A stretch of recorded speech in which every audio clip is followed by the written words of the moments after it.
Well, it's been an extremely long time since I've made a video. And we've just been very busy. A lot's happened since the last time I made one. Um, well, I don't know what all to tell you. Because there's been a lot of not so good stuff. I mean, there hasn't really been a lot of great stuff happening, truthfully. You know, I don't have any spectacular news. Um, I'll tell you random stuff in random order. Because I can't even tell you what time frame things happened in. It's late at night.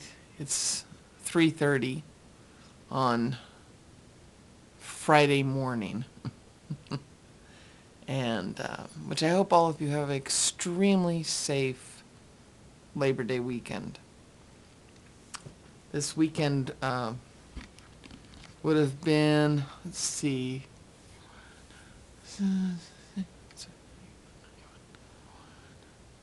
this would have been my parents' 60th wedding anniversary this weekend.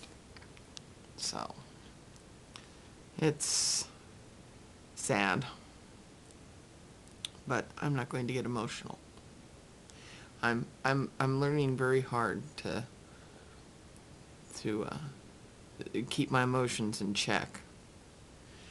Anyways, I won't be doing any off-road videos where we go a lot of places and see all the really cool stuff anymore because we no longer have the truck. Poor Steve was unfortunate to be caught in the middle of an accident on the freeway, which it was inevitable. You can't drive 4 to 4.5 hours a day on busy LA highways and not have, or freeways, and not have an accident at some point. And he was in stop traffic, and the car behind him, unfortunately an uninsured motorist, was not paying attention and rammed into his rear end. And when he hit the rear end of the truck, it shoved him into an SUV to the side of him. The guy who hit him was extremely fortunate, because if he had not came at an angle and ended up being stopped by the rear tire, he could have been seriously hurt, if not killed, because it went all the way up to the driver's window and cracked right at the driver's window. It was crushed all the way up the hood, you know. And Steve was okay. He got his leg injured after the fact when he was trying to change his flattened tire, because it also took the exhaust pipe, bent it, and jammed it right into the tire and blew it out. So he was trying to change his tire, and the tire iron, he was trying to move the exhaust pipe with the tire iron to straighten it out enough so he can get it out of the tire and then put a new one on. And it snapped the tire iron, and it broke off and hit him in the shin. Oh my God, his leg swelled. He still has a knot, and it's been a month, and he still has a pretty good sized lump on his shin. But it was okay. It was superficial. It just bruised really severely. So, because of that, and the insurance totaled the truck, we ended up getting a new vehicle, and because we needed to save some gas, because the truck was in the teens on its gas mileage, we ended up opting for something else, since it was an everyday car. And Steve now drives a Lincoln Town Car. And it makes me feel like an old person. I mean, it's gorgeous. It really is. It's absolute most luxurious car we've ever owned. I mean, the back seat, all 3 girls fit on it, and they said it's like riding around on a couch. It is enormous. There is so much legroom in the back of that car. It's like a taxi, you know. It's just weird, really weird. It's so huge. And when I'm talking about taxi, I'm talking about the old yellow cabs, you know, the old checker cabs that had those humongous backs to them that you had like, 5 feet practically between you and the driver. Anyways, that's one topic. I'm painting Kathy's room slowly since her birthday in July or June. It's a very slow process for me. I'm very tired these days, and it makes me very lethargic. My medication also does it. So it doesn't help any. I thought it was just me until I went to a new doctor, and when I told her what I was on, she says, "Wow, you must be tired all the time." And I said, "Yeah, I really am." And she told me that that's exactly what that medication does, is it slows your heart rate and makes you extremely exhausted. What else? My mind is also not working as well as it used to. Health-wise, I got bad news. And I called up my cardiologist to get some answers out of him. I went to the cardiologist, and he kind of threw a bunch of stuff at us and was very sort of matter of fact, instead of giving us, well, we're going to try this, or, this is what you should do to make this better. He really kind of said, let's just face it, the left side of your heart is no longer functioning as it should, and it's going to eventually stop working, and take your medication.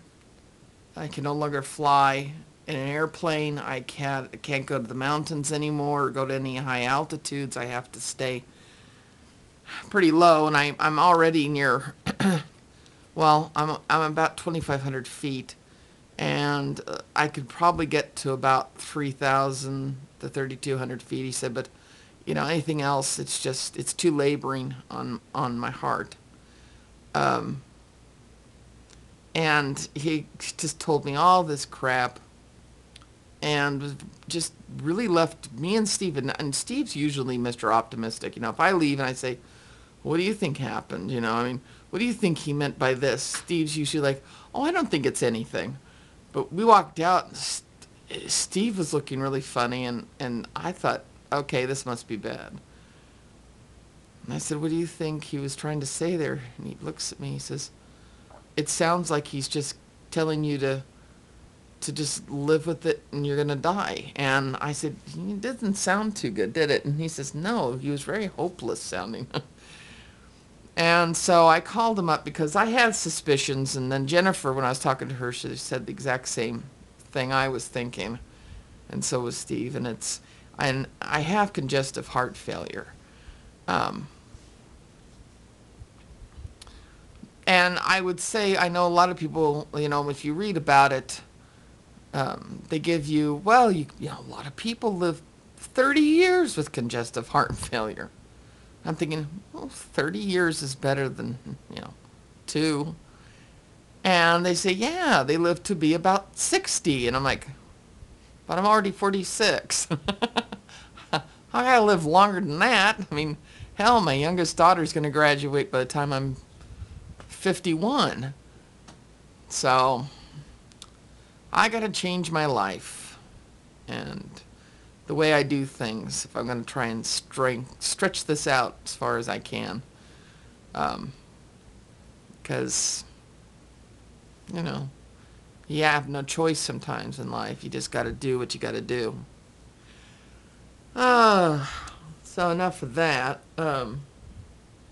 Oh, I don't understand why we're targets in life sometimes, I told you about the Child Protective Services crap that I went through. Well, then we had an incident where we had a notification that somebody came by the house from the county, and they needed to see our trailer because they had a complaint that somebody had put out that we had somebody living in our trailer. We don't. It's stored on the side yard. People out here if you don't know and you've driven through very rural areas, people have RVs and they have other recreational vehicles, and they have a gabillion cars that are project cars laying around. And, heck, there's some houses out here that have couches and the yards and everything else. Our yard is it's overgrown, but it's fairly clean. And we have our trailer on the side yard because it's one place to put it. Um, so, and our side yard has a separate entrance into it because it takes up over half an acre of land that is not in use by us. That's ours. So we said, okay, yeah, sure, come on by. And he did, and he says, I didn't think anybody was living in this. I mean, it's obvious. It was clean. It's clean inside. I send the kids out there twice a year, dust it up, and, not dust it up, dust it out, and clean the surfaces and everything else. And so there's nobody in there, obviously. All right. So that's been a few months. Steve has started taking 1 to 2 days a week off, not off from work, but staying home and working to save on gas money because it costs so much. And, pardon me, the girls were all gone because there was school, and I had Steve take me up to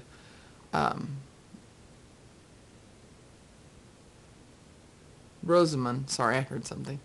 Up to Rosamond, city up north of us, to get something. And we were coming back, and we got on our street, and I see all these cars. And it's like, Steve, are those cars at our house? He goes, sure looks like it. And we drive slowly down our little, dirt road, and there's like 2 sheriff's cars and 3 SUVs parked across from the sheriff's cars. And there's people walking out our driveway and people walking out of our side yard. And it's like, what the hell is going on? So Steve stopped and he says, I don't know. I said, yeah, you better not move. He goes, yeah, in case we have to bolt because, why the hell are people crawling over our property? I mean, do they even have a search warrant, I don't know what the hell's going on. And so the SUVs, they turned around and they all got in their cars and turned around. They were county cars.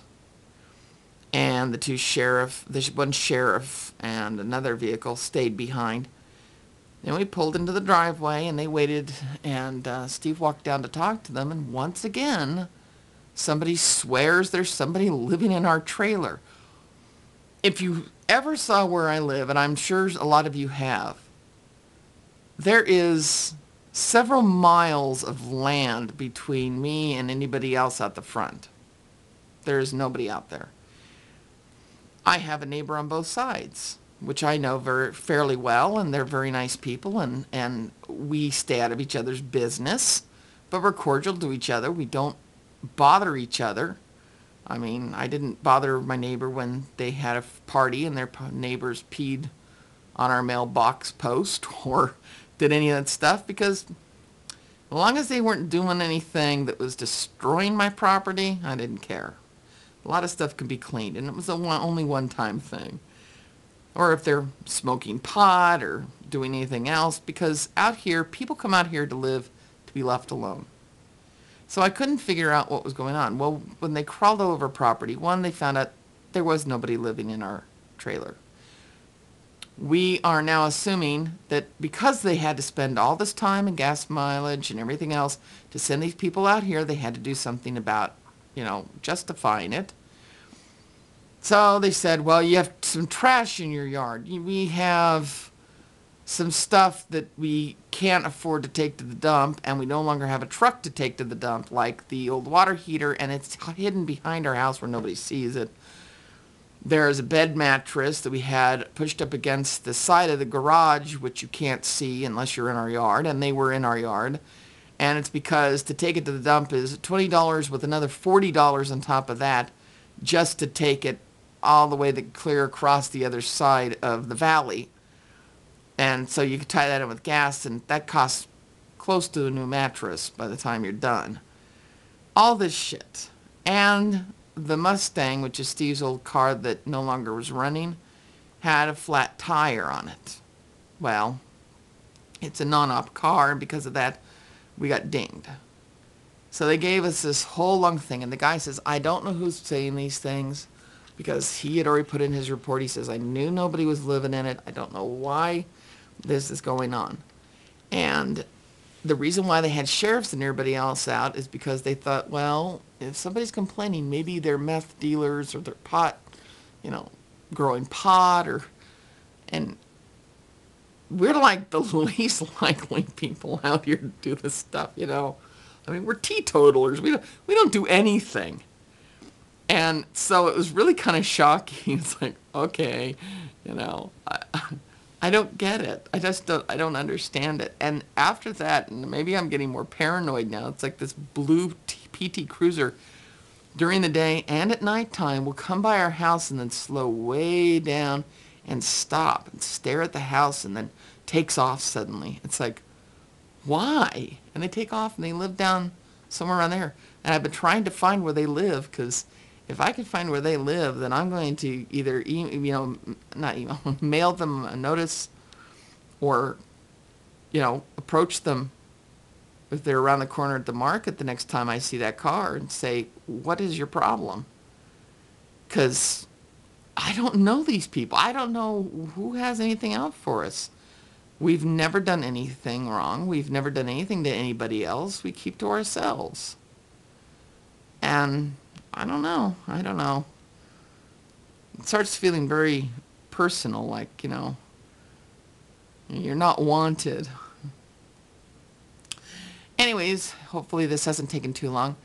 Next month, in October, I am hoping to launch a new channel, and it will be a cooking channel.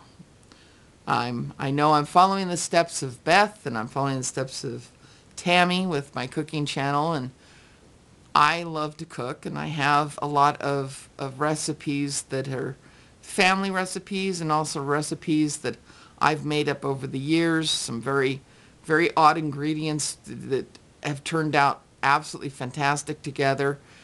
Some things I will be doing are probably out of cookbooks that I've twisted and made my own, some basic stuff, and I'm also going to do gadget reviews and products on the market, food products usually. So I'm hoping that in October I get to launch it. I already have the channel, but it's not up and running yet. I'm going to be filming videos this month, and hopefully I'll have something to put out there. Because I'm really hoping to make a go with it. It'd be really nice to have something that I can say, I did that. It'd be nice, Well, that's about it. I think I've talked long enough now, considering I haven't been around for a while. I'm sure when I turn this off, I'm going to go, oh, I forgot to say that, I've missed being on here, but at the same time, I've also been, like I said, very tired. And if I'm not sleeping, I'm zoned out or doing other stuff and trying not to stress. That's the problem with all this crap. Stress and depression doubles my mortality rate. Isn't that wonderful? Who has no stress and depression these days? Everybody take care, and I hope to see you again soon, or actually I don't see you, do I? Hopefully I'll make a video soon again. Bye.